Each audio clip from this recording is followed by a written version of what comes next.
Do your drafts ever devolve to like all the players except Impact leave, and then you're just that's absolutely. That's a classic. And also, Classic.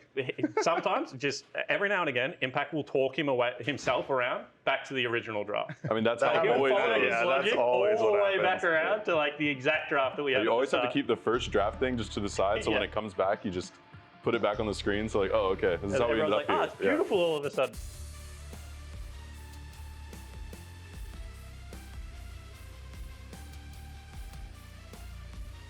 Welcome to a very special episode of Pros. About a year ago, Spawn wanted to do pros, and our producer said it's pro players. But they lied. Yeah. Now we have four pros. For context, by the way, one of my players was supposed to do pros and then couldn't do pros. So I volunteered as tribute. And they literally said, we would rather have two guests than have you on the podcast. Wow. So, I think crazy. we found a third guest. I don't know. The Yeah. story's better in my head with two. It's true. I don't feel like we ever did that small of a pros. Anyway, Damonte from Shopify Rebellion, Goldenglue from 100 Thieves, Inero from Cloud9, Spawn from Team Liquid. If you don't follow super closely, you should. These are great guys. We're starting with you, Goldenglue. Oh, wow. We were all hanging out during Just your like game that, yeah. because they were thinking maybe it was a sweep, so they were here early, and we've just been. Sweep for us, Yeah, we were right? doing an off-air podcast, and now we're doing an on-air podcast. Yeah. I mean, we How do all you thought feel? we were going to 3-0 as well, yeah. Yeah. Did you feel like you're going to 3-0 yesterday? Oh, no, I was very confident going into today's match. I didn't know if it would be, I didn't think we were 3-0 per chance, but I just definitely thought we were going to win. We've had a really good, week or two, and I think if you ask probably around in the scene too, like the teams we're scrimming, they probably think we're at least decent right now. I do think Lyon is pretty good. Like, I think they're definitely a difficult opponent. Yeah. But I think everyone would at least think it's close if you were in our scrims. Good thing we can fact check that immediately. Is it true? I mean, I feel like you guys are just a big vibe team. I feel like when it's going hot, it's going good, and when it's going bad, it's going real bad. It's going on right now, bud. It's going on right now when the vibes are good. Bro, Sam messaged me and he said, "Do you guys think we'll win versus Lion?" And he said, "Everyone thinks we're gonna lose, but you just said you guys thought we were gonna Well, win." no. Everyone from the outside, aka Jatt, everyone thought we were going to lose. I did say Lion. Yeah, was wrong. of course. You did. Spawn, you were thinking Lion. I mean, all my players said 100 Thieves, and then I thought Line, personally. So, yeah, Trust the players. 100%. I don't play the game, so. What do you think? I'll start with Spawn. What was the difference today? Why did 100 Thieves win? I think they went back to drafting to their strengths. I think that Quid and River had really good series. And I think that the individual firepower of Lion just never got going. Maybe that's just a good matchup thing for 100 Thieves as well. Like, really helps to have Quid to be able to match into Saint, I assume, as a coach. So I think that's probably where the series was won and lost for me. Yeah, I mean, Saint and Henna are both really good players. I think we call Saint evil Quid because they're just they're both very mechanically good. But we think Saint I think they both honestly kind of have the same strengths and weaknesses where they can get caught by themselves like ISO deaths. And I think actually Saint tends to get caught even a bit more than Quid. But yeah, I mean, I do think Lion was a pretty strong team and it was a good match today. Yeah, they had a pretty tragic year, all things considered. They had a really hard strength of schedule in pick and play, C9 Flyquest TL, and then 100 Thieves in the elimination phase. Even that last bit where they didn't get to play Disguise Dig and they had to play 100 Thieves was really tragic for Lion. They had the opposite problem of us, which was great for us, but we got the easiest strength of schedule. Meanwhile, Lion just got the gauntlet of the hard teams. Yeah, it was a bit messed up. Yeah, it's Not pretty the greatest. Thanks, pretty Riot. rough. Yeah. Thanks, Riot. I mean, you guys are both alive for now. It's good. Another matchup earlier. Did you guys watch the DSG versus Dig series? Watch most of it, yeah. There's got to be some standout points from that series. For me, it was a very, I don't want to be too politically incorrect, but it's a very fun series to watch. I was incredibly entertained with how much DSG was throwing down.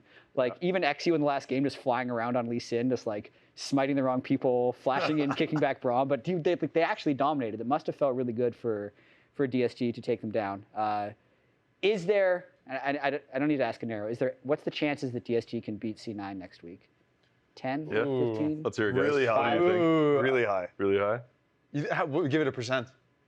Really high. Really high? No, I'm kidding. I mean, I do think DSG is all right. I've been really impressed with Dark Wings personally. I think he got the legendary person. I think him on control mages, he's pretty strong. But I do think you guys might have the edge.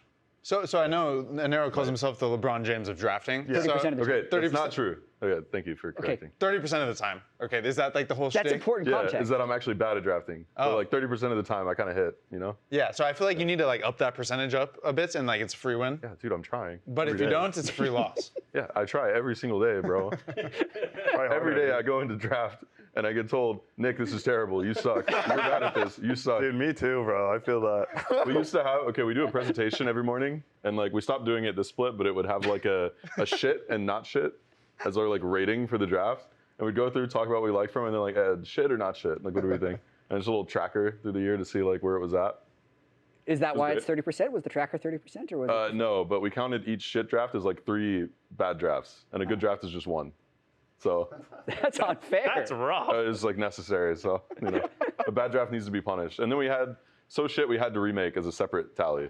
Oh, that's there's a third one. There was a third one, yeah. And then So Good, the other team had to remake, but that one's No like, points there. Yeah, no one- Zero no one You cares points. don't about keep track of that one. Oh my goodness. All right, this is going to be a mess. This just makes me want to talk about draft a little bit. Okay. Awesome. Because Fearless Draft has surely changed it. How much longer have draft meetings gotten because of Fearless? I don't know if they've gotten longer, but Okay. they've gotten a bit more messy because I feel like when you try to start planning out game 2 and game 3, then it's just like, it almost feels like you're going down a rabbit hole that doesn't matter. Because it feels like, at least from my experience, all of like our game 2 prediction drafts literally never come true. So, I don't know. It's weird. It's going to vary by team. And for the people that haven't been coaches before, like draft meetings, I'd say before Fearless, even for best of ones, ended up being like 30 minutes to an hour, and then best of fives would sometimes be like 30 minutes to 2 hours, depending on how confident you are. What's the time frame of your draft meetings now? I mean, I genuinely used to be so over-prepared for draft, and I was very lucky that I had a lot of players that would draft me. So I'd be like, we're going to pick this. This is what, like, I would do my draft meetings on Wednesday normally. And I'd be like, we're going to pick this. We're going to practice it for the next 2 days. And then we'd just have like a 5-minute meeting the night before we played and be like, we're still going to pick it or we're not going to pick it. And if we didn't pick it, the players would send me away. They would go eat dinner or whatever. I'd read through the draft. Then I had a couple of people on my team, namely Impact, that are very involved in draft, is what I will say. In every role, not just top, by the way. So he really challenges my drafting knowledge the night before the game. And it would be great if he challenged me on Wednesday when we were actually practicing the comps that we wanted to play. But the night before, a lot of things become wrong with the drafts that we've played for 3 days. So yeah, that's what my Friday night looks like now. Do your drafts ever devolve to like all the players except Impact leave, and then you're just that's Absolutely. Yeah, that's a and classic. also, Classic. sometimes, just every now and again, Impact will talk himself around back to the original draft. I mean, that's how He'll always follow goes. his Yeah, that's logic always all what the way back happens. around to like the exact draft that we had. You at always the have to start. keep the first draft thing just to the side, so when Yeah. it comes back, you just put it back on the screen. So like, oh, okay, this is And how we ended everyone's up like, here. oh, it's beautiful all of a sudden. It's Awesome. like, yeah, that's great. Okay, how long? That's like 2 hours, 3 hours? On a good day, our drafts are like 35 minutes. On a bad day, our drafts are like nighttime drafts. Like the next, I will send people away and be like, let's talk about this tomorrow morning. It will get so late. And Nick, your main responsibility on C9 is the drafting. Like drafting and scouting and like. So what tracking are you stuff, yeah. doing to prepare for a draft? So we like microdose the draft meeting through the like week. That's how I like refer to it. So we'll do like a little meeting every morning. It's like a 5-10 minutes going over like what we did. Yeah. Like kind of what you said. As we get closer to the end, it's like, well, this is what we're doing versus this team. So we're gonna practice this game 1. Again, is this bad? Is it not? Like, do we like how this feels? Is it good for us? And then when we get to the end of the week, it'll be like a 30-minute meeting, maybe. We have a similar thing. We have like the draft terrorist, and Who's your ours guy? is Blabber. Everyone makes fun of Blabber for everything, honestly. Like, I think me and Blabber are like the punching bags for the team, so it's kind of funny. But me and him essentially talk about like everything with draft. And I mean, in our Discord, we have a Blabber Champions opinion channel that we just like update with like what's changed. Because he'll come in one day and he's randomly like, this is just OP now. I know I said this was OP like 2 days ago, but these days it just feels like this is broken. It's like, oh, these days, okay. Like something happened last night, and yeah. I don't know. Did you guys microdose today? No, No. no. It's an off day. Not planning. Not What's today an off preparing day? Yeah, today's an off day. Nice. Except for me, you know, I'm here. Honestly, I feel the same way. Like I feel like last night, probably our draft review, or like after scrims finished, was like maybe 10-15 minutes. Because for the most part, I think a lot about draft before the week starts, and then I kind of just try hard draft in all of our scrims. That's kind of the prep for our match. Because I think you cannot prep for a game 3 draft like thinking beforehand. Like it doesn't really work. You can like do game 1 and like sort of game 2, but even then, like a lot of times game 2 will not even be close. Scrim blocks now, are you doing best of 5 as the main scrim block, best of 5 fearless, and then night block is like a best of 3 fearless? Is that how it's working? Best of 3. Sometimes you go to third game, sometimes you go to second game. Yeah. How did you decide to pivot your draft? Because at least from the couch over here, I've been thinking that 100 Thieves has been drafting way more control mages for Quid, like way more of like controlled scaling type team comps. And then today, like you're game 1 picking a collie, and then oftentimes having hard engage. Even though you did have a really like absorbing team comp in game 2. I'm but it did also feel really interested in this question. So if you could go Well, into just as much depth as you want, by the way. Well, what pivoted the change? Why'd you actually pivot the change in this last week to go more all in? I mean, obviously it looks like we're all in today on it. But we have a very wide range of tools in our arsenal, and we just use whatever is best in that situation. Jake ruined it. I was going to get a real answer. Moment. Yeah. I mean, it's fucking Quid, bro. He's pretty good at those champs. Like, it's not that deep. It's not like he can't play control mages either. Like obviously he can, but it's just like finding good situations for you to pick those champions, and they gave us good situations, so we picked it. Nice. Yeah. How's the Shopify Rebellion draft meetings go? And you're the assistant coach. Revan is the head coach. Yeah, so I feel like I fill a lot of holes in the coaching staff and the team. I don't have like a designated job that I do. But Revan, he definitely handles most of like the drafting, and his philosophy is that draft literally doesn't matter. So we basically like me too. That is That's good. So we do something similar to you guys, which is like the Wednesday like original draft meeting. Usually like Monday, Tuesday, first 2 days of the week, we'll be trying something, and then Wednesday we'll like actually sit down and be like, okay, we need to plan out like what we're drafting for the next 3 days of scrims. Yep. And then we have like a final draft meeting, like everyone else, at the last day. And Palafox is our guy for the draft meeting, So usually, like B-Boy doesn't care, Contracts doesn't care, Fudge doesn't care. So the draft meeting devolves to like me, Revan, and Palafox just talking for like an hour and a half, and then we'll find something that we all like, and that's pretty much it. So That's funny. it is funny, but I actually find like that's fairly common across teams. Like there's usually the one guy. Like it's almost better to have one player who's really into draft that you argue with than keeping the whole team there. I I feel like like we don't having have players one. that don't care about draft, if that makes sense. I think we don't have one. I think FBI will just call our draft shit, but he doesn't like, he won't like Just passive he's aggressive. not gonna fix it. He's not gonna engage. No one's gonna fix it. I don't know. No, all of our players, like it's so funny the way we draft, which it's honestly kind of weird. After we had our like notorious like turbo shit draft last split where we picked Smolder Alistar into Varus Nico. Thank you. Yeah. And to you guys. We basically changed our process to where like I'm basically fully responsible for basically all of our picks, which is kind of weird because normally you want the players to be like picking their champions. And obviously our players have a lot of input, but we don't really have anybody who like holds us hostage, I Do you suppose. actually feel that you should have players pick their champions? Because I've always been the opposite of coach. As a coach, I'm like, I have a rule, right? If you look me in the eyes and you say, Jake, give me this champion, I'll win you the game. I'll say, okay, you get one of those. Yeah. And if you fail that test, you're back on me picking your champion for the next couple of weeks until you earn that card back. Yeah. I mean, I think the best way is that like coach gives like 1 to 2 options and then they pick. Like 2 options is best, but like for the most part you're like kind of pushing them towards 1. So like I have that as well, right? Yeah. And so like what will happen is like, someone blind picks Renekton, I'll go to Ornn, I'll go to like Impact. You can pick Ornn here or you can pick Camille. And he'd be like, all right, well, obviously I'm going to pick Ornn. I'm like, oh, thank God. That's like a fake We got that one in there really well. Yeah, that's a good idea too. You made me think, and this is a bit of a throwback, the Kled at Worlds last year, was that a Jake pick or an APA pick? No, that was a May pick. We were actually like completely like 1v9 on that champion. We had never lost because no one knows how Kled works. Yeah, especially now after the new patch. We had never lost a 2v2 in Kled ever because like Kled in a 2v2, as long as you can like get W and like start whacking people, like just goes crazy. Yeah. And then we definitely being a level down on jungle, level down mid lane, still taking the 2v2 is an interesting decision from Umpty and APA. I will give them that.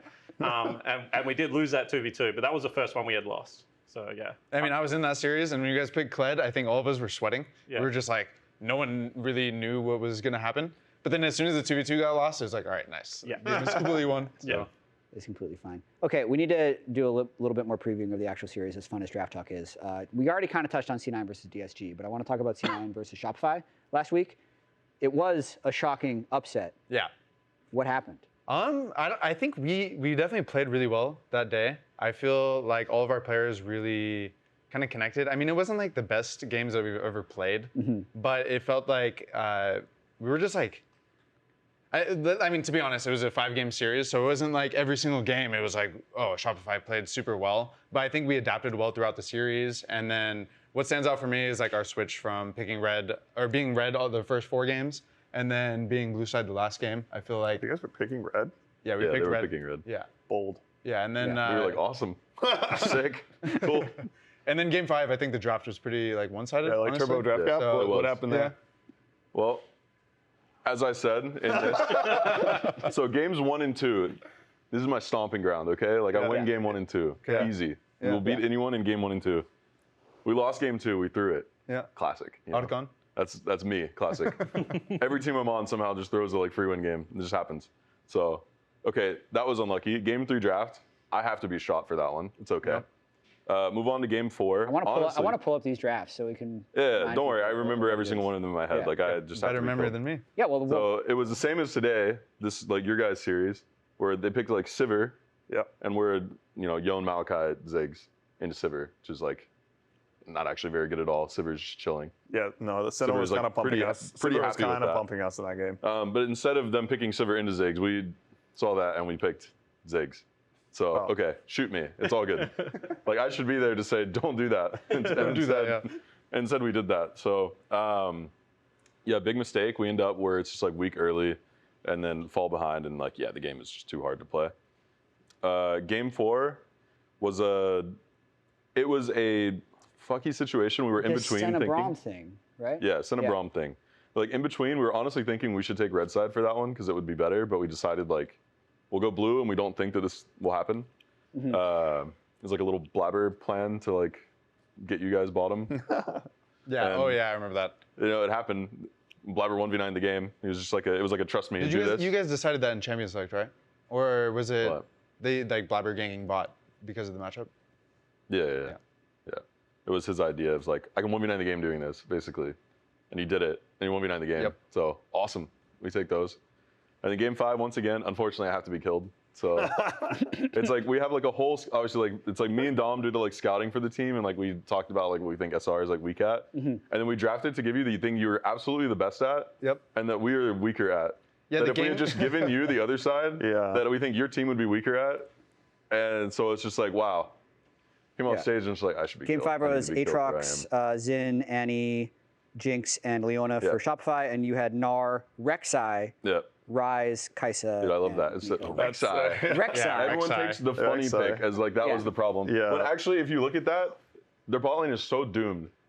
They're like pretty fucked, but we messed up. And everyone, if that worked, it'd be like, oh, Rek'Sai, Because of like what a range crazy sport into pick. melee sport, right? Like Nico into Leona. I mean, we were diving them. Like, Yeah. If you look at the dive situation, like Yeah. it can be pretty. Yeah, that dive was. It can be pretty bad for them, and then Disaster. Jinx just can't play, or we could just like proxy. And Jinx just can't play because Zinzao is going topside. It's like pretty annoying for their Yeah. bot side, and we'd be happy, but it turned into like the worst case scenario. Yep. Obviously, a bunch of like bad things happened in the game. It's not like that just like doomed it. Sure. But everyone saw that stuff, and it's like Rek'Sai. I know that always happens whenever it's a. I mean, it's not a great pick, but it's like it's game 5. We Yeah. run out of some There's not that many junkers juicer left. picks, and they took Zinzao first pick. Yeah, I feel like when I saw that draft, Uh-oh. I was just like, Shopify's draft looks more like a game 2, game 3 draft. Yeah. And your guys did look like a game 5 draft. Yeah. Yeah, I mean, So as I said, we have to kill me. it was pretty chill, like loading in with Annie's and Zhao at game 5. Yeah, I was yeah. like, all right. Yeah, that's all good. I mean, as we were walking back on the stage, I was talking to you. I was like, wow, game 5, enemy team has Annie and Jinx. I think LS is like shooting me on Twitter at the moment, probably. Yeah, I remember when I walked off stage too with my Smolder Alistar draft, and I was like, we fucking lost. Like, Yeah. That was the only draft I've ever felt that way. Yeah, so unlucky, I guess. And by unlucky, I mean Nick Smith sucks. So. I mean, if you were to run it back again, like let's just imagine you're playing them again tomorrow. What percentage do you win a Game 5 series against Shopify? Do you think? I think like 90%. I literally think it was draft diff Ooh. for that series. I genuinely think it was draft diff, and the fact that we keep throwing series that should just end 3-1. Yeah. Our team has done that a few times now, unfortunately. Damonte response? It's 50-50, either win or lose, honestly. I feel like Good answer. Yeah, we'll just pull up and like maybe we'll draft if them again. You know, they have 30% of the time they Yeah, if you're not LeBron, who are you? yeah. I don't know. 37%. Some random dude in the crowd. Like, I'm like not even out there. LeBron or the Nick water boy? Smith. I'm like a Reddit Nick person, Smith. like an NBA Reddit D'Angelo person Russell. drafting it. I don't know. So Awesome. 2 more series, 100 Thieves, Team Liquid. Preview it. We need to preview it. Jake? Yeah, it's actually tough to preview this one because us and 100 Thieves have we've really bonded at times about being the slept-on teams within the region. Yeah. So to actually headshot each other so early on and not be able to cheer each other on is a little bit shit, to be completely honest. Because I think Grace and I like each other. I think a lot of our players like each other. I obviously brought Ayla over from OS to North America, and now he's doing really good things on the 100 Thieves squad. Vicky was my 80 carry as well in Australia. So even last year at Worlds when they eliminated, I took some of his players out to get a light meal afterwards and have a chat to them and try and pump them back up a little bit. So, it really sucks to meet this early in playoffs. Turns out when your teams play bad and you have to eliminate each other, that's what happens. So I'll just tell my squad to play better in the future. But, we'll do it with a smile on our face, but hopefully we go out there and same as the last couple of series, we've played them, beat them. Yeah, we like you said, we even boot camp together too. Like we were at the TL facilities for Worlds last year, so Sick. it is kind of a fall from grace, I guess, for both of us from considering last year. But I do think power level rankings, I feel in a good spot versus Team Liquid. But I will say in the past we have struggled versus Team Liquid, even when their ranking or power ranking was lower than ours, because they do. They have always kind of had the opposite play style of us, where they do like to play a bit more controlled and slow, and we kind of like to be like animals on the riff. So I think I feel good about our form, and if we can continue the momentum, I feel good about our chance to beat them. But historically, we have always had a bit more struggles playing against their controlled style. Yeah. I mean, do you have a coaching rivalry at all? Just because I also remember when you were both the head coaches of the academy teams, you would meet in finals all the time. Yeah, but it Respect. was always really fun, to be honest. We would show up and we would play some of the best series. We had this 5-game banger in academy where we kept swapping Jinx Zeri every single game and just giving it to each other. And Zeri back then was turbo broken. Yeah. I don't know. I've always felt there's really been a lot of healthy respect between me and Goldenglue, and honestly good idea sharing at time as well and stuff like that as well. So I don't really feel it's ever been I would say it's a friendship that has developed friendly through, rivalry. Coaching together, as opposed to really wanting to obviously I always want to win every series, but it's not I rock up against Goldenglue and I'm I have to beat this guy. It's never been like that. It's more where you're playing Pokemon and your rivalry you keep getting stronger every time you face each other, and you're now we're at the Elite Four fighting each other, and we're we made it up from academy, it's gonna be a good match. My Pokemon hopefully will counter his Pokemon this time. But that's basically, Keep building this analogy. What? Yeah, no, it's a good analogy. Keep going. No. Which trainer is Spawn? Which trainer are you? That's a good, I don't know. I need to think more about that. Yeah, I love it. Okay, unbiased third parties. Inero, what do you see in the 100 Thieves Team Liquid matchup? Honestly, we felt like you guys are stylistically pretty good against what they want to do. I feel like you guys are way more controlled in what you want to do in the game. These guys are more wild. We're going to show up and fight every single thing that exists on the map at all times. And I think you guys do really well against teams that want to do that. Even in our games versus you, we're historically pretty that's similar. why we like playing Cloud9 and hated playing Flyquest, to be completely honest. Yeah. But at the moment, they're blowing us out in the early game, so it looks completely not like that, because then they get to dictate the terms of the game. But we've always felt against Cloud9 and 100 Thieves, if we can keep the game under control and kind of try and pull them around the map, that we can make them make mistakes. Whereas Flyquest play a lot that style, especially when Damonte was there as well. It really felt like chess when we were playing against Flyquest last year. Whereas you guys are playing boxing and we're trying to play chess, and sometimes they just and you can't move very much. Unfortunately, boxing is pretty good right now. So it is. tragic. It's very good right now. Yeah. We need to do some chess boxing. Yeah. So I feel like TL, unfortunately, has it over 100 Thieves. Be like that. Pretty confident that'll happen, but I don't know. Be like Tanner, that. you're gonna be on my side, right? Honestly, okay, so What? I might be on your side. Let's hear it. Don't get insecure, bro. Let him say it's it. fine. So I think Team Liquid has a big problem right now with just individual skill. So I think Team Liquid sucks. But they are maybe the most cohesive and smartest team other than Flyquest in the league right now, especially after Lane Fizz. So I think if lane phase doesn't go poorly for Team Liquid, I think that 100 Thieves will get smoked. But I think 100 Thieves right now, I feel like they're on an upswing and they're super hot. So if their players and their individual skill can get them over the early game, they have enough cohesiveness to win. But yeah. So which one do you think is going to happen? Yeah, you got to pick. Yeah, don't fucking play both sides. I want to here. take 100 Thieves, That's honestly. my 3-2, boy. though. That's 3-2. my I think it can go either way. So, funnily enough, we actually, so Core and I do this thing like where we like try and diagnose the issues of the team. So like the other day, we thought Core was like, we're going to play 100 Thieves. Let's sit down and watch how we beat 100 Thieves in the past.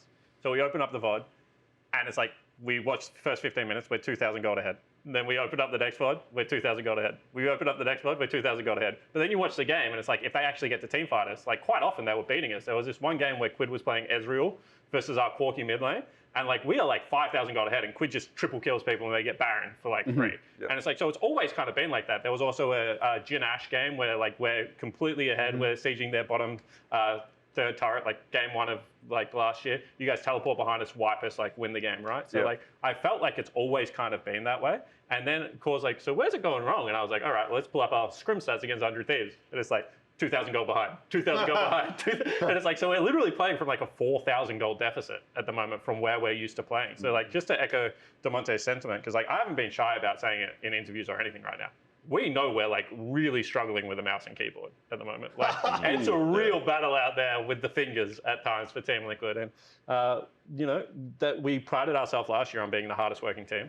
And maybe we're not this year. And I think that it's kind of showing at the moment. Yeah. Are you not playing as much solo queue, not scrimming as much? I mean, we weren't, definitely. Like, I remember having a meeting with, like, APA specifically after, like, Split 1. And, like, last year, he was, like, when I would pull up solo queue ranking for APA, he was always, like, top 3, and he would be, like, 100 games ahead of the next highest player. And then, like, this year, like, Quad, Quid, like, everyone was, like, ahead of him. And I was just like, Ian, what's going on? Like, we got to put in more work than this. And I would have say Quad Quid increased or has APA decreased, do you think? I would say APA decreased. Like, and credit to Ian. Like, he took the feedback on board and he's like really upped his numbers in the last couple of weeks. And I think mechanically he's actually playing quite well at the moment. I think that his image of the game is like broken against the team's image of the game at the moment. And that's probably because in the jungle mid partnership that he had with Umpty was the real leader and Ian was the real follower in that relationship. Now with him and Yuji, like, obviously APA has to lead a lot more. Yeah. So obviously that's really, really tough for a young player like APA. So I would say mechanically he's playing well. I would say like Impact has the opposite issue where Impact has like a crystal clear image of how he wants to play the game. And then he's putting himself in good situations and then like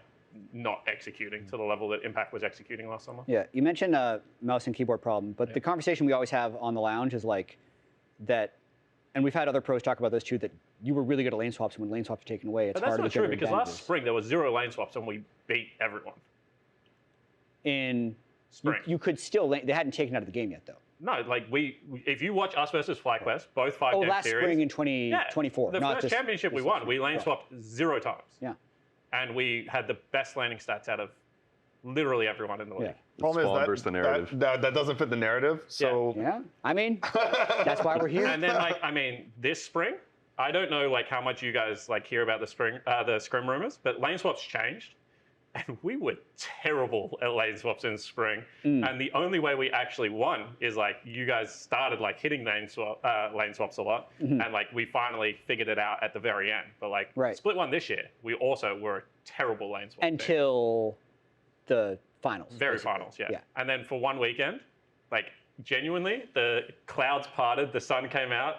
Good League of Legends. You had your Brazilian. For 2 weeks. You had your Brazilian training facility. Yeah, we had our Brazilian training facility. That place was so OP, man. It was so very, broken. very nice. Honestly, that like no one talks about the stuff like that. Yeah. But when Cloud9 came, we realized the benefit that we had over the teams that were like, we're listening to what Cloud9 had to go through for their boot camp versus what we went through for our boot camp. And it was like, we weren't allowed to walk to the place. I tried to walk outside of the hotel, which, by the way, the shuttle there for people to was like 1 minute. You get in the shuttle and you go, you take one right turn, and then get off. Yeah. I was not allowed to walk to it. I went to the gas station and the guy was like running down like, no, don't go. I'm like, okay, man. I had to change my hotel room 3 times. We're in a beautiful facility. We were like sleeping like 2 floors from where our practice rooms were that were really nicely air conditioned. We had our own review room. Then we had another separate coach's room. We had fantastic chef cooked meals every day. Yeah. My goodness. It was actually tough. That's pretty nice. I mean, the thing though was the worst thing was like it was like 10 p.m. was our cutoff, right? I think we had to like leave. Yeah, and then you had to come back And Yeah, you go just like sit people in would the just be hotel sitting room. at the hotel room for like 3.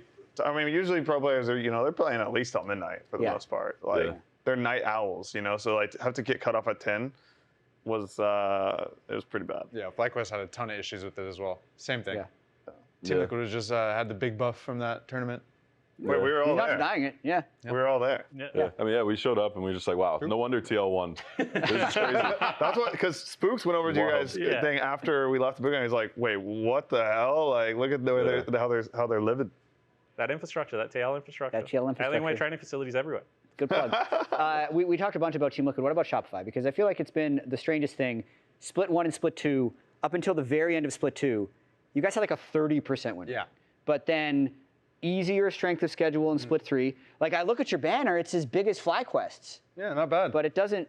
Like, it hasn't caught up to that. Does it Well, I feel feel like real? we've taken the shoes of 100 Thieves from last year, where like they're criminally underrated all the time, and they're just like have the underdog buff. Where it feels like because of our strength of schedule, it feels like no one is really sure how good we actually are, because we did get slotted in the 3 easiest games out of anyone in the league.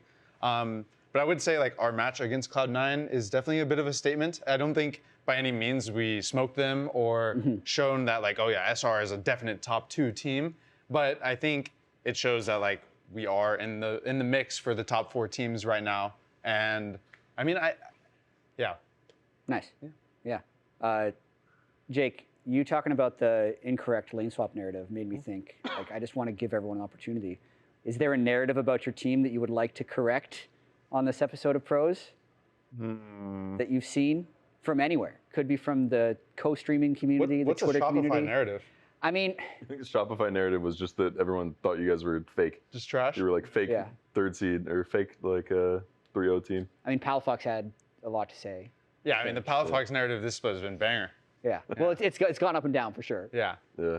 I mean, honestly, I feel like we still have stuff to prove, so I don't know if I can really Sure. like deny the Yeah. narrative yet. The narrative seems fine. Do you know the one narrative that you guys have definitely kicked is the Fudge narrative? Because like I actually feel like everyone was real down on Fudge. Yeah. Like as an OS boy, like I follow the OS players like really closely. Yep. Fudge eliminated me from Worlds 1 year as a 17-year-old, so ever since then I've really tracked his career quite closely. Yeah. I think that he's like cooking at the moment. I think he's having a really, really good split. Yeah, I want to Yeah, I'd agree. massive props to Fudge because I came in split 2 to Shopify and it was like, all right, here's this project and you need to kind of turn it around or just apply yourself in whatever way possible to like up the team. And I feel like Fudge has been every team I feel like has that veteran presence or that star player who the coach relies on a lot. Yep. And Fudge is that guy. But on top of that, his individual play has gone up like exponentially in the last 5 months since I joined, and yeah, that's a great narrative to like that he's killed by himself. We would be like, take B-Boy out and like the carry power goes down significantly on Shopify. But now like if you over-index too much into their bottom lane, Fudge is like very, very good at carrying games. Yeah. Yeah. I had this conversation with other casters about Fudge's career. I wonder how much him switching to mid lane for like 6 months hurt his trajectory because he was getting to be more and more of a carry top. Then he switched to mid lane, and then when he switched back to top lane, even though he won a title, he was always like the glue guy who tried not to lose lane rather than the guy who tried to win the game. And then obviously it went downhill. He got kicked from C9 and had to rebuild himself around Shopify. But yeah, he's a super interesting player. He's really matured a lot. Yeah, I mean, he went from playing Fiora at Worlds that year to playing mid lane the split after, something like that. And then, yeah, he definitely turned into like this tank player. And like weird mid lane as well. Like nothing against how LS drafts, but like it was like Ivan mid and sometimes tank mid and sometimes mage mid. And like I feel like as someone transitioning to a role, the expectation to play a lot of different styles within that role, because like that's what mid's always been. Like, you know, are you like a Chovy perfect CS to carry the game? Are you a Doinby roam around the map? And like Fudge was like, no, you're in everything in your first split. I feel like that's a a pressure to It was put almost on a like player. always scaling too, because I remember he'd always take Gathering Storm. Like he was the Samsung Fast 5 thing. Every single week Fudge was first because he'd never buy boots. He'd like always have free boots and he'd always get a legendary item first with like First Strike and like Gathering Storm. That was a wild time. And he like whatever the debt rune, yeah. that was wild. Okay, that was a bit of a tangent. Any narratives about C9? What's the C9 narrative? Blabber Lane bullies. has been Lane bullies? Yeah, you are. yeah, that's true. Like only C9 narratives that I've heard and maybe propagated. Not sure. Okay. Not sure. Maybe propagated. Maybe propagated. Yeah, let's hear it. People are calling them chokers lately. Like always really good regular season, bad playoffs. Yeah, I mean, can't really combat that one, you know? Like, it's happened a few times now. I mean, we lost to Flyquest in a series that, again, it could have been 3-1, but we threw twice. It's unfortunate. Versus you guys, we threw game 2. Split one versus us as well. I thought it was generational. Yeah. Generational is crazy. Generational. It doesn't feel like I feel like all the guys on the team are all like really locked in, all really good. Yeah. We have a lot of like good veterans on the team too that are good at like rallying everyone, especially like Sven and Vulcan. Those guys are really good at getting the team just like on board and ready for the game. But I mean, shit happens. Like, I don't know. It's happened a few times and it's like unfortunate, but how have you recovered? Tell the story. In split 1, we're scrimming them. And apparently them, C9? 100 Thieves. Okay. And apparently, because we're in our facility, like being chilling, like comfy chairs, everything, you know, you guys are at the right. And the casters are warming up for the grand finals. Okay. And they're saying, yeah, you know, welcome back to the LTA Split 1 Grand Finals where it's going to be Flyquest versus C9. And like straight away pause. Like FBI is just like, they're introducing the teams right now for the Grand Final and they're saying Flyquest versus C9. Like, are we just going to let them trash talk us like this? Yeah, that did happen. wow, that's crazy. That happened this year. We're just like, what? Did we just hear that right? Like, That's crazy. How have you guys recovered from Split 2? Because like that must have been a heartbreaking loss. I thought for sure at a certain moment in Game 5, I'd say before Blabber's like Jarvan engaged in the mid lane, I thought you were going to MSI. Yeah. I mean, obviously it's like it feels terrible to lose that. But I think in the way that we lost, it's almost like somewhat of a positive, like looking at spring and then to there, we're like building up with it. Like Loki's really young and was learning like so much stuff through the year. Like this guy was like completely raw at the start of the year and is in a pretty important position. Just constantly getting better, and it's just stayed that way the entire time. Like we looked at the series, like this should have just been ours. We should have just won. So it's very easily doable for us to just show up and win versus Fly next split. I don't think it was really too hard to like rally back from that. Obviously EWC was a blower, but I think our team does really bad, I think, in like a new place, like when the conditions are really rough and it's like a quick turnaround. And like we fly there and it's like you go to bed at 3 a.m. You have to wake up at 9 for your media day. Yeah. And then it was tough to like get through it. Every team had the same thing. Yeah. So it's like I feel like it hits the younger players. That hits the younger players more than the older players a lot of the time. Yeah, I mean, dude, I don't know. I was there falling asleep in between the games, like waiting for ours. Like I was just knocked out in the lobby. It's really hard. But like we had a good EWC and like last year, but it was like still really hard. Like our players suffered a lot. So. Yeah. Okay, the last match we haven't talked about, Shopify versus Flyquest. Flyquest isn't here, if that changes what you're going to say. But honestly, we've been complimenting Flyquest so much. That's interesting. Yeah? Because I thought they looked really rough against us. Like, I mean, these guys will tell you, our week last week was not good. So the fact that they're falling behind against Team Liquid is not a good sign for Flyquest. Game 2, what was it, 30 kills to 15 at one point? Crazy. Yeah. And we had 3 opportunities to win that game and decided to just keep it going for a little bit longer.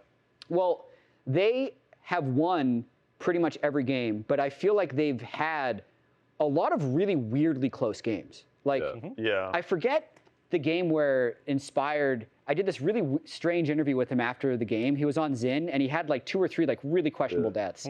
And I like asked him afterwards, like, you know, he died a lot. He's like, dying's a part of the game. But then he like explains, like, yeah, you know, we just wanted to give them Drake for some reason. But like, he just ran into 3 people that Drake and died in that game. But they're still good enough that they haven't dropped a single series. But what do you feel like their level is right now? Honestly, I feel like there are holes appearing in Flyquest for sure. I feel that Inspired is still probably the best player in the West. I think. You worked with them all of last year. Yeah, because I just came from Flyquest, so I know these guys very, very well. Yeah. And I think there's a level of distrust in Flyquest that I can see now that I'm on the outside. I think when I was on the inside, I can feel in the team, there was a big honeymoon phase. But now that I'm like 5-6 months removed, when I watch them play, it almost feels that there's much more tension in their team. Especially in this Team Liquid series, I think you see Quad like having a really rough game or two. I think when Bwipo doesn't perform or like pool numbers to him in the way that he wants to, or if he's even losing lane, it feels like their team struggles a lot. And I think Masu has really high highs. there are still times where Masu does show that he's like a bit of a rookie, and he doesn't have like he's not super consistent across the board. I think where Flyquest is really good is like inspired shot calling is just top tier. From working with this guy, I don't think there's a better like person that I've seen do what he does. And I've gotten to work with Huni, I've gotten to work with a lot of star players. And then Busio, those two, like Inspired has spent the last 2 years basically teaching Busio everything. So those two players are the ones to watch out for. But it almost feels like the other three, it's not that they're crumbling, but the trust doesn't seem like it's there. So I feel like, honestly, I'm looking forward to playing versus them. I think they're in the most beatable state I've seen them in. Yeah, I mean, Quad, his Talia games in particular, he's won them, but he's had like 2 in a row where he's started the game like 0-6 or 0-7. But do you all have thoughts on Flyquest as well? Yeah, I mean, I still think Flyquest is like the best team, but I do think, I mean, like any team, they're beatable. I think the thing with Flyquest is like, I feel like their series versus you was like not super convincing. Like that game 2, like I think you guys for sure should have won that with how the game was going. And the one thing that, the hard thing about Flyquest and why they're so good is even when they're in these really bad situations, I think they're also the only team that can win it. Like they're even though they're like putting themselves in like maybe a bad game state or whatever, I feel like they're the most creative, and they also have like the highest overall mechanical skill. Like if you were just to like put all the players together, so they can like find themselves out of bad spots even if they're in bad spots. So I still think they're good, but obviously they're beatable. I mean, like TL definitely could have took a couple games, at least if not game 2 all of them. We think they're really good, right? Yeah. So, like I don't want to get it I agree. twisted. I still feel like they're the best team in the league. Absolutely. But they're not as like I feel like they've been stronger this year. They're the only team in the like I've seen like the G2 narrative around Flyquest, whereas I feel like teams have been close to touching distance. And like, I mean, if you take the 2 years, right, like somehow the narrative has been rewritten that they're like the best team from the region in the last 2 years. They've won 2 splits, they've lost 2 splits. Like they're like, again, they're a really, really good team. And I actually agree with your analysis, and it's good that people on the inside feel the same way, because I think that Inspired and Busio really do a lot of heavy lifting for this team. And I kind of feel like a little bit the opposite of Goldenglue, which is why I said it's interesting, because I feel like their best players are very, very good.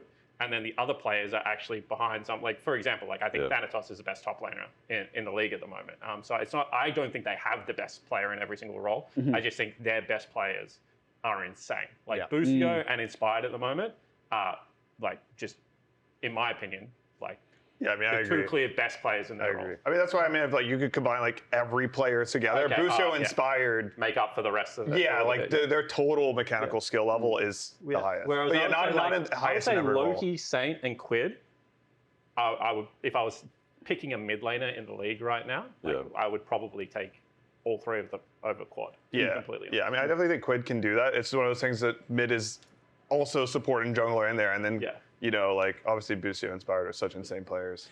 Nick, I feel like we've been waiting for C9 Flyquest all split, and we keep not getting it. But I'm sure you have. I'm sure you have a lot of thoughts on Flyquest. I mean, we obviously, I think we'd really like to be playing Flyquest right now. It would be so nice to be able to just play them in a best of 5 again. So the fact that we lost Shopify blows, because now it's not going to happen until, you know, like semifinals or 3rd place match or whatever at like the quickest. As long as you beat Disguised. Yeah, as long as we beat Disguised, obviously. But like, I don't know. It's really felt like more and more as it's gone on that it's like, you kind of hit on it, Tanner. I feel like it's like wearing away a little bit at maybe the players that are, because it is like 2 people kind of running the ship. I mean, including Bwipo in there, like he's there, and the others are just, you're here to do your job, and you're gonna do what we're like telling you to do. Because I feel like they tilt more, at least and you do that watching for them 2 play. years straight, it can definitely become a burden. I feel like you can definitely see where you're in a scrim with them, and it's like, oh, they're done with this game. Like someone's tilted in the game, and they're done with this one. And the game will end very quickly after that because they'll make sure it's over. I don't know if you listened to the NBA interview that a star player did. No, like the reason you change role players, even if it's a person that does the same role in the NBA, is because they get sick of listening to like the star players. Sure. I mean, it wears you down. Or like why it was hard to play, and sorry for the NBA analogy, but like James Harden, when he was scoring 40 points a game and just dribbling the ball on literally every possession. Like, how are you going to play higher for defense for 82 games if you never get to have fun on offense? Yes. And like, I use NBA analogies a lot, not because I follow NBA, but because it's both 5-team sports. So like moving individual pieces like impacts 20% of the team, like in the starting 5. And I do think that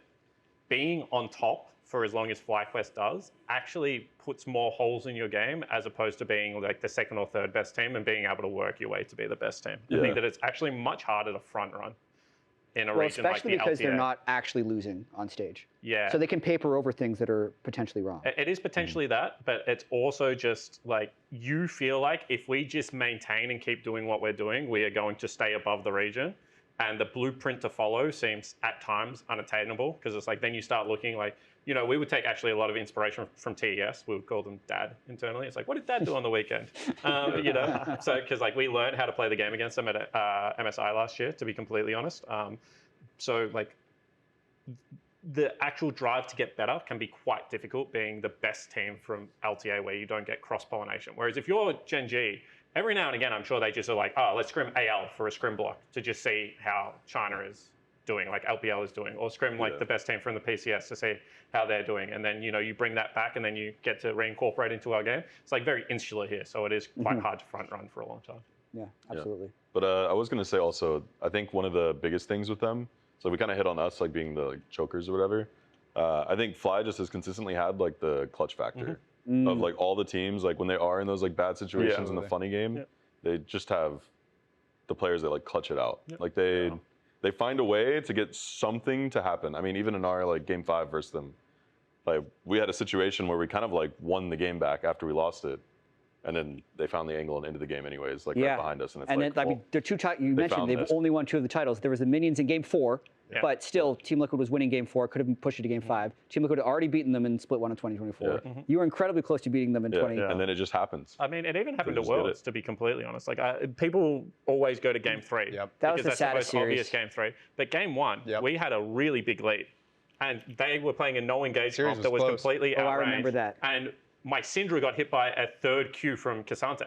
Like, I was doing the math of the 2 champions ranges and I couldn't figure out how it happened. But like, I've got Jin, Syndra eye contacting these guys on mid lane, and somehow the Cassante engage is how I lose the game. And I was just like, this is crazy. I agree with you. Like, just every now and again in one of their games, you're like, that should not be able to happen, but they do it with so much confidence that it just works. Well, you guys didn't hit me with the 100th East narrative. What's the 100th East? Well, you didn't hit us with the 100th East narrative. Yeah, I don't know. You guys give me the 100th East narrative. I think your narrative is that you guys fight everything, and I think it's true. Yeah, that's true. So there we go. Also, I think your narratives is very much like when you guys believe that you can beat people, that you beat people, and when you guys are a little bit down on yourself, then you can actually tell. And I think that watching, I was talking about the player cams today. Watching the player cams, I could tell your team was in like a pretty good mood today, even when like they were losing. Like the player cams were a lot more funny than they have been in the past. It's pretty accurate. Sometimes your players just look sad. How have the vibes been? And I want to ask you, and I've wanted to ask you, with 100 Thieves going away, like if you lost today, 100 Thieves is just gone from the LTA. Oh, shit. How does that weigh on, like, has that changed the way your team has to operate? Yeah, I mean, I think a lot of people always point to that and they ask us about, like, 100 Thieves not supporting you guys anymore because they're leaving the league, blah, blah, blah. But I think from being, like, on the inside, and I was talking about this in, like, 100 Thieves interview the other day, but it's like all of us will be looking for a team in, like, 2 to 3 months. So I think everyone's motivation, if anything, is like an all-time high, right? Like everyone knows that they need to look good. And I think that's the reality of esports is like, you never know if you're going to be on your team next split anyway. If you really think about it, that's how it's always been. Yeah, it's always really like this. It's just a bit more in your face now. So I don't know. Like I think 100 Thieves is still treating us really well while we're still here. And it's like, this is the reality of esports anyway. You need to be playing well. You need to be doing your job. And the fact that we might be playing under a different name next year doesn't really change anything from how we feel about it. Unless, I mean, there could be maybe something like behind our subconscious, but that's what we're consciously thinking about it. Yeah, because there's always a fear of maybe players play more for themselves rather than for the team. If they like, that is a common thing, yeah. But I don't really feel like, I mean, the game is just so team centric right now. You can't really even do that. Yeah, I feel like that used to kind of be the case where you could maybe do that, but now you'll just look worse. So. There's not like a contract year of LCS or LTA players.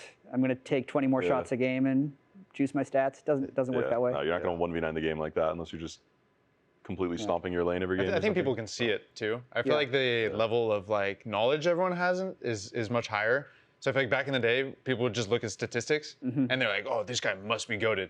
But then nowadays, I feel like statistics just mean so much less. We reference them a lot less as well. I also feel like with the difference in strength of opponents and the speed of our splits and the actual accumulation of data, stats have been so hard to actually parse. Right? Like this team has played 4 more games and their opponents have been twice as hard, and it's just really hard to even look at stats and get any meaningful thing. We talked a bunch of gas on Flyquest. We didn't actually say what the chances are that Flyquest beats Shopify. next week? I mean, I think Fly wins, but every time you guys have played, it's been like pretty close. It felt like where you guys, it's like, oh, you maybe could have won. So Do you want to put a number on it, like 70-30, 80-20? I would definitely say it's like 70-30. Like I think Fly is probably winning, but I'll see you take a game. If you message me and tell me how Contracts is feeling in the morning, I can tell you how likely Shopify is to win. Because that guy, like, he can solo handedly just win you games. Yeah. Like, don't get me wrong, I don't think he's the best jungler in the league, but I think that on his best day, he can be the best player in the region. Yeah. Contracts has such high highs. I feel Palafox has some high highs as well. I think both of them do. Yeah. I think both of them don't get enough credit. I think, like, honestly, it's something I've been trying to work with them both on, because I think the NRG year, I was also there with them for that, and we were super inconsistent. And that was something that when I joined Shopify, I told both Juan and Christian, I was like, we need to try to be more consistent, like lay out a game plan for everyone. I don't think it's like worked out too well, but when these guys are on, they're on. And especially like Juan is, he because I got the chance to work with Inspired. Juan has the exact same thing that Inspired has, but just not as consistently. So that's awesome. So you said 70-30. You said I would go probably even like low. I would say like 75-25, like 80-20, but I would say like it just really depends to me on like how the X Factor players on Shopify actually show up. Because again, like I don't trust Flyquest at the moment, but that's why it's like hard to give a real answer, to be honest. Goldenglue? Yeah, I'd probably say like 70-30 as well. I mean, maybe their match versus you could be like a wake-up call, like, fuck, we almost lost, you know, but you know, I do think they have that clutch factor that even in bad situations, they can find their way out. Yeah. Man, this has been really fun. Maybe it's not just pro players. Maybe we should do more coach episodes. Coaches. We're all pro players, yeah. Tanner was a pro player. Yeah. Go for lols. Yeah. I have one pro match, first North American import to Europe. I learned today that I was the jungler for Dignitas in the only pro tournament they ever won. Yeah, so pro. IPL 3. Yeah, 2011. So it's just 5 pro players. was Dignitas better back then? Yeah. Dude, Dignitas's start was so peak. Yeah. This is way long ago, 2011, 2012. But like that was, there was one tournament. This is the stupidest tournament we played in. It was an online tournament. It was called like Rampage or something. It was a King of the Hill tournament. And you got $200 for every round you won. So we wanted to start at the beginning and then like run the whole gauntlet. But we beat, in that tournament, we beat TSM CLG. We also beat Fnatic in a cross-regional high ping best of 3 where the team with the higher ping actually won all 3 games, which was just, that shows you how bad League was back then, but it's true. But anyway, we beat essentially every top NA team and every top EU team in the same tournament in succession in best of 3s. Then we won IPL 3. Those are the days. Then I left the team because I was 24 and I didn't think esports had a future and I joined Riot. Big mistake, Look at you man. now. You missed the millions. That's crazy. Also, you could have been. I did fine. Like Voyboy would just He's like, actually. I did fine. Actually, yeah, I made millions myself. No. Yeah, cheers. But for what it's worth, that is actually a big regret of mine. Yeah, you have like Hotshot GG, Hotshot GG, Reginald, and they're like, yeah, Hey, it's not too late. Scara, Hey, it's not too Voyboy, late. Cutie Pie, and I'm like, yeah. Your team was like Voyboy, you, Scara, I'm a Cutie Pie, Locust. Correct. Right? And like everyone just played wild champions on that team. It was so like I just remember back then like everyone would be like, this is the meta, like this is what you play, and then you would like pick Trundle and Soraka mid and stuff, and just run around. And When did you wanted. leave the team? Oh, so early, man. It was like it was like such a flash in the pan. It was the very end of 2011 at the start of 2012 because I joined Riot in February of that year. Yeah, it was crazy. And then I Will Dominate replaced me, and then also went on to be a co-streamer. Like early Dignitas. And a coach. Get him on. Yep. Yeah. Bring in Dom. True. He was actually here. I think he's Wait, he's in at LA? the airport right now. Yeah, he's leaving. So He's missed him. leaving? Yeah. Near airport? Yeah, he was here for a week. We should have delayed He's that. hanging out. Yeah, we could have had a 6th person. Yeah, call him up right now. Yeah, squeeze him right in Cancel that flight, big between. dog. Sit on my lap. Squeeze right in between Goldenglue. Okay, is there anything else you guys want to get off your chest since you're coaches and you're often frustrated? I mentioned before, like, why is it that coaches lift weights more than players? Because I feel like literally every one of you go to the gym. You had a good answer for Yeah, that. you had a good one. I copied an error. Oh. You copied me? Yeah. Like genuinely, What was I mine? would come to LA and like you had every coach in the world. Like your coaching staff was like 27 people or something, and like I would just be like, "What are you guys doing?" They'll be like, "At the gym." And I would be like, "I should go to the gym. This seems like a reasonable thing to do in LA." Okay, we had like Our office was in this huge like building, looks like a cruise ship in Culver City. This is Golden Guardian. Yeah, Golden Guardian. Those are the good days. And there was I an remember that Equinox office. in it, and so we got free memberships to the Equinox. Yeah. You know, like the Wow. nicest gym you could ever go to. It was so nice. So it's just like, yeah, everyone's going. For some reason, no players took it, but all the coaches, like we meet early, so we just go to the gym and then go do our coach meeting and then, you know, whatever. See you guys on that incline treadmill, all lined up. Yeah, everyone's there. Everyone slowly started coming to that. Like 100 Thieves went in, Flyquest came in. Yeah. I'm pretty sure a lot of teams are still in that same There gym. were like 15 of us going to that Equinox at one point. Yeah. I'm still paying for that for some reason, and I What? don't even go right now. Damn, so. bro. Please You got it cancel like that. That's You got crazy. it like the that. NBA discount. Like $300 a month. No, but I have the NBA discount. From So- oh, they From haven't the cut Warriors. it off yet. What is Yeah, the discount? I don't know. I signed up with my email, and it cuts off like a good amount of it. But you don't Cuts know off how much. $5. Yeah, I don't remember now, bro, but it's like deleted from my account every month. Apparently, But it's worth Cloud9's keeping doing it. well over there. I guess we don't have to care about It's not finances. Equinox days No, but when anymore. I show up to that gym in off season, it'll be so nice, and it's Yeah, so worth whatever I lost during that time. Okay. But Well, So- genuinely, it's stress. Yeah. it's stress. It's a Like- good stress relief. It is a very good stress relief. I feel like if I don't go to gym, I just don't sleep. And then when I don't sleep, Evil Spawn shows up to scrims the next day. And like Yun is like, I've worked with him for 5 years now. Yeah. He's the because like I'm a pretty like emotional coach. Like you guys see me on the player cam and stuff. Like these guys have dealt with me as well. I'm a pretty emotional coach, and Yun is the person that pulls me. Like he says very little in scrims, but he's the person that pulls me aside and was like, "Yo, even I thought that one was a little bit too much. You need to take some time." So that's his job. The final thing I want to say, do you want to share your bottle slam story from last week? Because we always have you smashing bottles on Yeah. the camera. What was the reason for the bottle slam in the last series? I'm pretty sure what happened, right, is like, so our scrims have not been going well, and we've had some like Absolute like generational throws, and I've had some monumental crash outs in the in the coach room. It's a good line. And so what happened was like we threw, obviously, and I was like, that's all right. Like, you know, we've still got a chance to win this game. Like it was when APA was basing on award. Yeah. And then, so I was completely fine. I'm chill. And then genuinely, I think APA said something along the lines of like, I guess I was basing on award, and I lost it. I don't know why, but I just absolutely like, I don't know. Even Jake like just rampaged through riot at that Those like point. post comments Yeah. are the ones that get you Yeah. as a coach. Yeah. You're just like, shut the And so for those that don't know, the reason I hit the bottle is the bottle bounces. Whereas like at Worlds the year before, I punched the desk against Flyquest, and like I really hurt my hand, and I was like, I'm not going to do that again. So now if you hold a bottle, it bounces. Like good Yeah. coaching That's tip for smart. all That's the good. aspiring coaches out there. Bottles bounce. Yeah, protect your AV wrist. Okay, let us know in the comments if you want to see pro coaches again. It's been awesome having you guys here on the podcast. And a big reminder, we're playing Friday. 3 days of LTA the next 2 weeks before we get back to our normal Saturday, Sunday schedule. That's it. Check out this podcast on YouTube, Spotify, Apple Podcasts, wherever you get your podcasts. See you next week.